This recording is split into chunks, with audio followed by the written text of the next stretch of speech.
Hello everyone, welcome back to the table. Today we got another Wargaming Company unboxing, kind of walkthrough, initial introduction to a book. This is the Didn't Dare Do Anything, 1812 in Russia, the Flanks of the Invasion, Mid-War Napoleonic Campaign Guide. If you are new to ESR Gaming like I am, this is the second campaign book. There is one, it was Master of the World, and that was the first Russian campaign book. This is the second Russian campaign book, if I read that correctly. And I think this just came out recently as well. So this is pretty new. So we're going to take a look.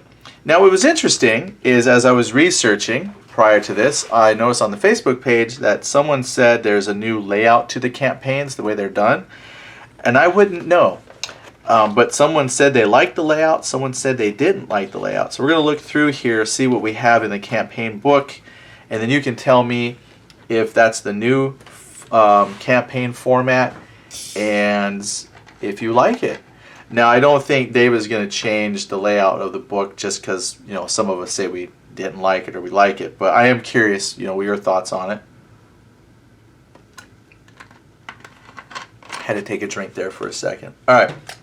So here we have, this is Captain Joseph Gruber describing the inaction of his commander, who was so paralyzed by the fear of making mistakes that he took almost no action at all. Schwarzenberg didn't dare do anything without orders from Napoleon. All right, very cool. And that's interesting. Again, you're going to hear me say this a lot over the next few videos if you watch them all.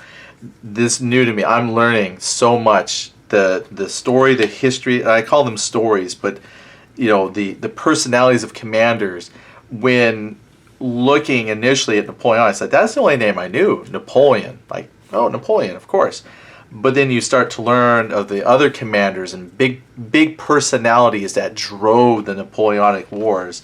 And then to read, things like this just always fascinates me. They were people. And they had flaws, and they had strengths. So it's also a character study as well. So here we have the table of contents. Got your introduction we'll look at. Here's the, you'll have a list of scenarios, how you can play them together as a campaign. And then here they are. I don't speak Russian or French, so I will not pronounce any of these correctly.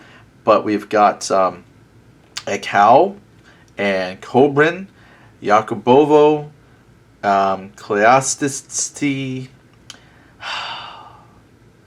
Golovch. So we have a lot here. So it's 1, 2, 3, 4, 5. That's six battles. Oh, and then we have one here. 12 August. Polotsk. I got to find one for August 16th. If somebody has a scenario for August 16th, let me know, because that's my birthday. So I would one year love to play an August 16th fight of some sort. I think Smolensk. I think the free scenario on the website Smolensk covers like 16, 17, and 18. So I might have an August 16th battle to do. Except that was huge. That's a huge battle. I need a small one. But here we go. Dressing for war. So after you have your scenarios, the dressing for war, this is the uniform guide, which I will need because I've got some miniatures. I'll need to paint them, so I will need that. Okay, didn't dare do anything. Introduction. Using the scenarios, how to use the layout. Using them. Organizing units into armies. Okay, that's important. Force ID. What I can label them as, combat characteristics. All right, easy enough. Yep, good. I could say more of that, but nothing really more to say. Okay, and then here we go, the flanks of the invasion. Nice. On initial, not really quite sure what all that means, but it says expanding the campaign. So I think this just kind of gives you ways that you can expand and branch out. While most of the scenarios include victory conditions that are directly opposed and therefore precluded the possibility of both sides receiving points, should both sides meet their victory conditions, it is correct to award points to both sides. Similarly, if neither side meets their victory conditions, neither side should receive points. But it looks like here you could look by if you hit enough victory points. I guess this gives you a path, maybe some alternate pathing, so whoever wins something, I'm not sure. But I like flowcharts, so I will figure that out one day. Further reading, here's the Battle of Ekau. I like that. I wonder if this is an actual authentic map, because it looks like it's got like battle lines where people were lined up. That's cool. Here's your map. Here's your special rules. Now, I could be wrong on this, so please tell me. It says the required table size. The Battle of Ekau requires a table representing 2.5 scale miles by 2.5 scale miles. So if I remember right, in the 150-yard scale, 12 inches is a mile. So if this is 2.5 scale miles, that would mean like 2.5 feet by 2.5 feet. That's not a very big table to do this battle. So I could be wrong on that. But that seems kind of small. And the scales do change. But if 12 inches is 1 mile, 24 inches is 2 miles, add 12 to that, so 36 inches. So, you're looking at 36 by 36 inches. I think that's going to easily fit on a 6x4 table. So you'll have to tell me if I'm correct on that or not. It just seems like some of these might be small. I like here that if there's information, usually there's like the host page that gives like the setup. Then there's a French briefing and shows the forces. And then on their own page, and I like too that you also get a map. So again, if you're doing like a hosted event, here's the host map. Shows where your Russians and your French would be. Then the French player, you could copy that, hand that to the French player and give them their order of battle. And then same thing for the Russian player. If that's the new system, I don't know what the old system looks like. But this is cool. You photocopy this, hand it, they'll have their force sheet and then everything they need to know to play the game. I got no problems with this at all. And then if you were playing, you can see the table, obviously, but you wouldn't know what the French players' objectives were. You got your own to worry about, but you could be on the map and you could then plot out things and share that with if you had a referee.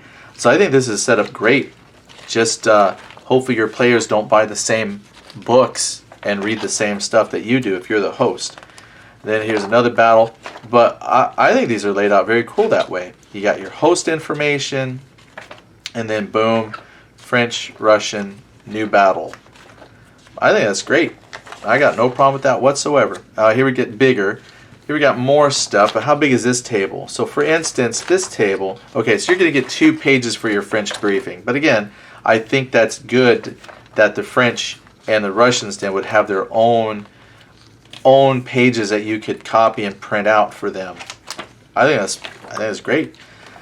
Okay, table size. So this one, 3 scale, but again, that's a lot of soldiers on a maybe not so big table. 3 scale miles. So that's like 3 feet by 2 feet. That still seems pretty small, and it looks like you're fitting a lot of troops in. So I could be wrong. That's why I was saying, if you know better, please don't hesitate to tell me. Because see, that's a lot of battalions to fit in that small area. This is very crowded. It feels like. Okay, another battle. Hello, you. Not to give too much away, but just showing you here how they're laid out. I think it's great. Yeah, 11 August. That's when my daughter was born. Is there a 10 August? My daughter, she'll get her own game, 11 August some year when I know how to play and have everything painted up. And then, okay, well, then my son is on the 10th of August. We're just a family of August people. Except my wife, she's a Cancer. She was June. So, but anyway, there's another battle. Flip, flip, flip. Lots of units. 17th through 18th. Right after my birthday. Lots of French. Not as many Russians. And the dressing for war. Didn't dare do anything.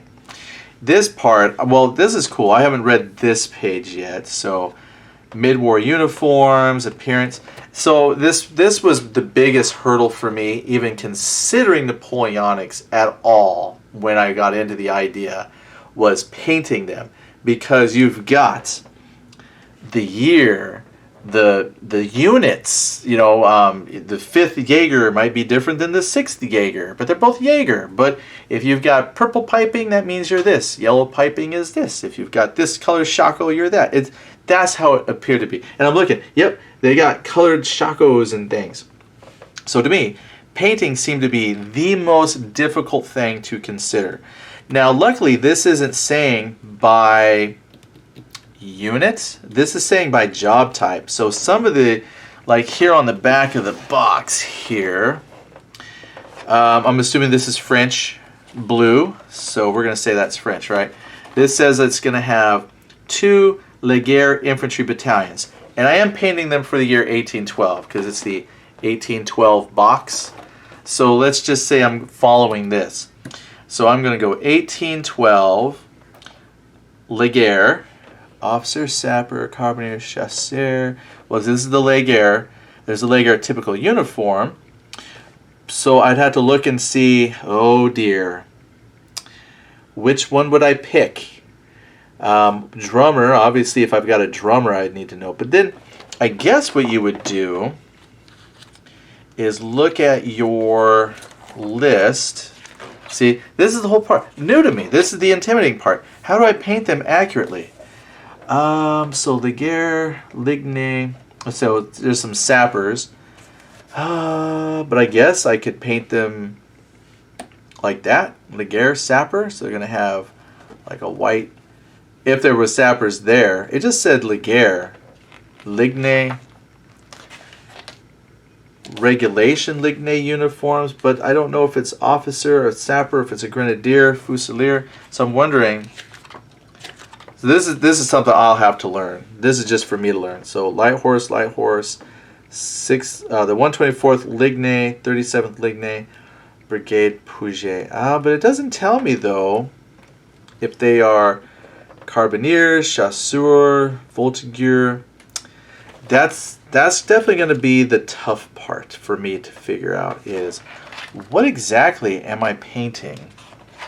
That's a whole other video. But I am telling you though, this is helpful. This is one of the things that I see people ask questions about the most is how they should paint stuff. And then people, because people who really know what they're doing, I have seen they will ask specifically, hey, does anybody have the color palette for the Swiss 3rd Infantry of 1812? And people will tell them.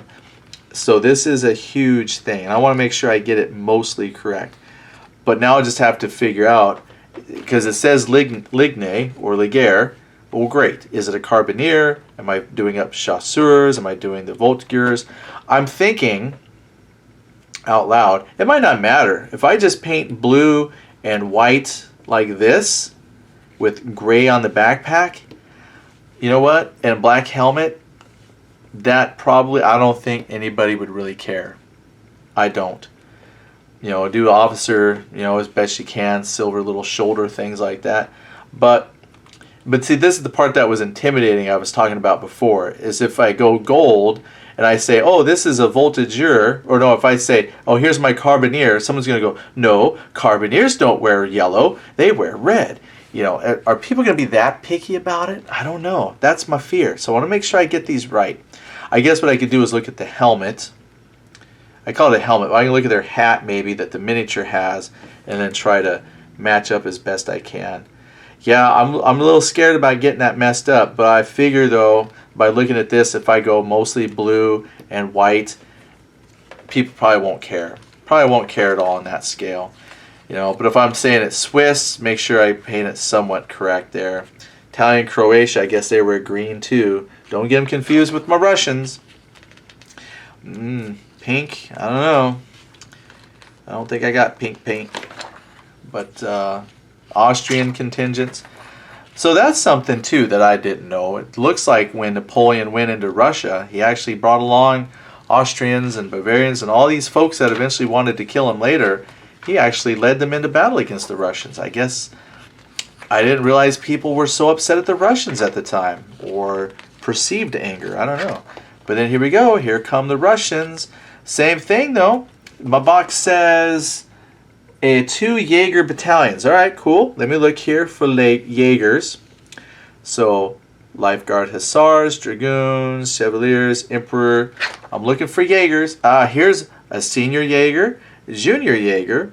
Doesn't matter. They look very similar though. So if I just go all green, done. No problem. I can do that. But then there's 1st and 3rd battalions. Who is this? Oh, units. Oh, I just figured something out. Look, if I look at the order of battle, 11th Leger. Okay. I might have just... No, I didn't. Dang it. It doesn't say. 11th. Look what it does here, though. 10th Jaeger, 13th Jaeger, 18th Jaeger. Well, here it gives me an idea of what they should be. So if I was doing this, Russians, and I got the 25th Jaegers, bam, 25th Jaegers are green. Okay, why couldn't they have done that for the French? Dang it. Every time I find something cool, oh, and then it went away. So, yeah. It's going to take me a while to match up the painting with the units they need to be. I really don't know if it matters that much. I wanted to be as accurate as I could be, you know, just so I can make it look like I cared, because I do. Well, there's a look at the Didn't Dare Do Anything campaign guidebook from the Wargaming Company for ESR. And if you have, just based on that, any painting tips on where I can find out what needs to be painted up. So when my box says infantry battalions, I know maybe I could do that, right? I could do, if I got 6 infantry battalions, boom, covered, because I believe the Russian area showed, hold on, well, 1st and 3rd, that didn't help. Dang it. Grenadier Depot. Yeah, one of these mentioned Depot in one of the scenarios I thought I looked at. That's going to help. This is going to help. More Depot battalions. I'll figure something out. So there's the thing. Instead of me just figuring something out, if you have tips on how I should paint the people that come in the box when it's pretty generic and just simply says 6 infantry battalions, and I'm trying to match that somewhat up with a campaign guide, any tips on painting would be great. All right. That's it, everybody. Thank you for tuning in to the table. Keep your eye on the channel. As the next few months progress, you'll see a lot more ESR. I'm hoping that I can start to do like little playthroughs as I learn the rules, and then maybe you'll see my painting over the next few months. But just a warning, if you're watching these videos out of sequence, or you just found this one and you haven't seen the other videos, the beginning play, you might see 1 base of painted figures and then a bunch of empty bases, because I want to jump in and play.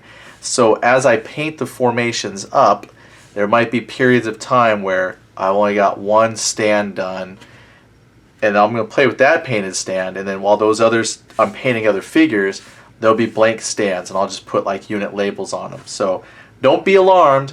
I'm just letting you know now, when you're learning a new game and you're hopping into a whole new thing, I'm ready to play. I got some friends, they'll say, nope, they paint everything prior, but I'm impatient. So bear with me as you please come along on my journey. I hope that this would give you some insight to a new game system you don't know about, or if you're familiar with ESR, please share your comments below. But I look forward to hearing from all of you and look forward to some more videos. Thanks a lot, everyone. Bye.